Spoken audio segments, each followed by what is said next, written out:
Guys, Hollywood has finally done it. They made a pretty good, okay video game movie. Who'd have thunk it? Yeah, I mean, sure, this movie's not going to win any awards, but for a video game movie to be at all enjoyable is pretty much an accomplishment all by itself. And it's pretty ironic considering that we've already had another film adaptation of another video game franchise. And also, this movie also fits into the category of giant monster kaiju movie. And comparing this film to those other two films, I actually kind of prefer this one over the rest because it's actually kind of entertaining, doesn't drag like those other two films. So, yeah. I guess we can get in a little bit more to the movie then.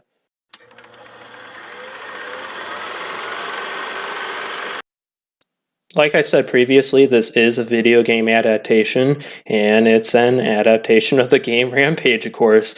It's a game from 1986. It was a cabinet arcade game. It was a game basically just meant to eat up all your quarters that you had, and in the game, you're a monster, and, well, you actually chose between 3 different monsters, and you would go from building to building, destroying the building, and eating people out of that building that you destroyed while avoiding the military. So, in terms of an adaptation, there isn't really much there to adapt in the first place, but they did a pretty good job.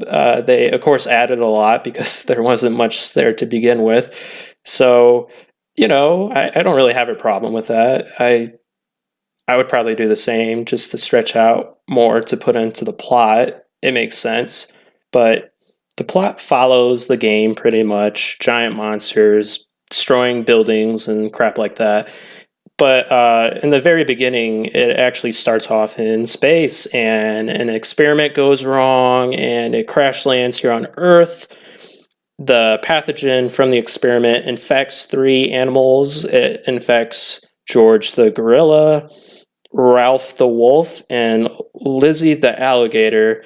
The monster that we get the most screen time with is George the gorilla, and that's because the main character, Dwayne "The Rock" Johnson, I guess is the main caretaker of George. And when George gets infected with this pathogen that starts to make him grow and get more aggressive, Dwayne "The Rock" Johnson is there and he notices it and they try and do something, but then George escapes because he just gets too big for them to confine to a space and keep him under wraps. He gets out into the zoo that they're at and the cops come, but then this government agency comes over and tranquilizes the albino gorilla and starts to load him up on the plane. But Dwayne "The Rock" Johnson and this other biologist woman, they basically warn the government that it's probably not a good idea to put this growing gorilla up on a plane. And they're like, oh yeah, no, we got this good undercover. And they also arrest the 2 and put them on the plane. And of course, as predicted, everything goes wrong and the plane crashes and George escapes. Meanwhile, the other 2 animals that got infected by the pathogen that makes them grow, the wolf is somewhere, I think it was in Wyoming, where the pathogen infected this wolf, and it's going on this rampage through the forest, and the company that made this pathogen hired these mercenaries to take out this wolf, and of course this wolf takes out all the hired mercenaries. And then the alligator, we actually don't see much of the alligator. We see like 1 or 2 shots before the 3rd act.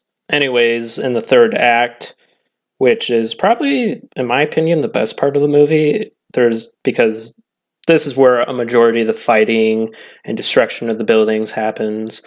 And the reason or excuse they use to get these monsters to downtown Chicago is that the corporation uses this skyscraper to send out a radio frequency signal that attracts these monsters for some reason. I guess actually they do have a reason. They said that in this pathogen they added bat echo frequency, and they use that to their advantage to draw the monsters down to downtown Chicago. And all three of the monsters come, and they come to the skyscraper, they climb it, and the bad guys of this movie, the heads of the corporations, they actually die in pretty funny ways. And one of them is an homage to the game, which, pretty cool.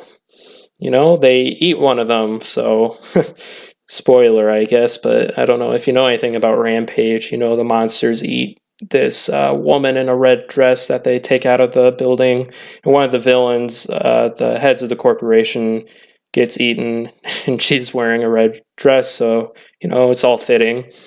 Meanwhile, while the monsters are wreaking havoc downtown, Dwayne "The Rock" Johnson and this biologist character who used to work for the corporation are trying to get the antidote, or what they at least think is the antidote, to cure these monsters and get them back to normal.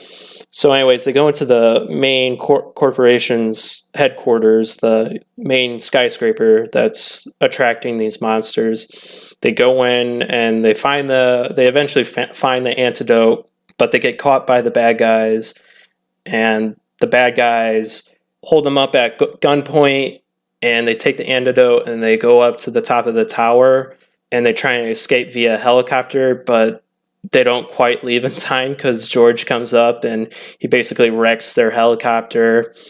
And they actually kind of outsmart the villains because, like I said before, the monsters eat the lady villain, but she was holding the antidote and George was the one that ate her, so therefore he ate the antidote along with her.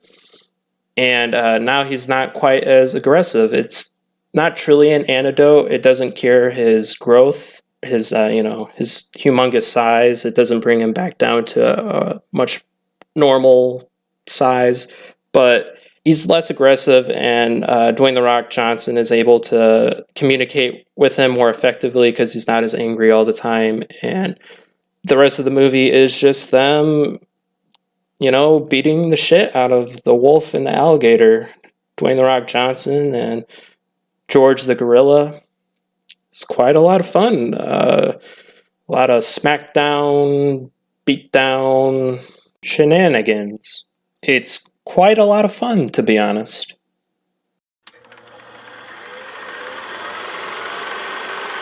If you're looking for a movie where you could just shut your brain off and enjoy what's going on, this is definitely a movie for you. It doesn't have the most complicated plot ever, but it doesn't really need to have one. It's just giant monsters beating the shit out of each other.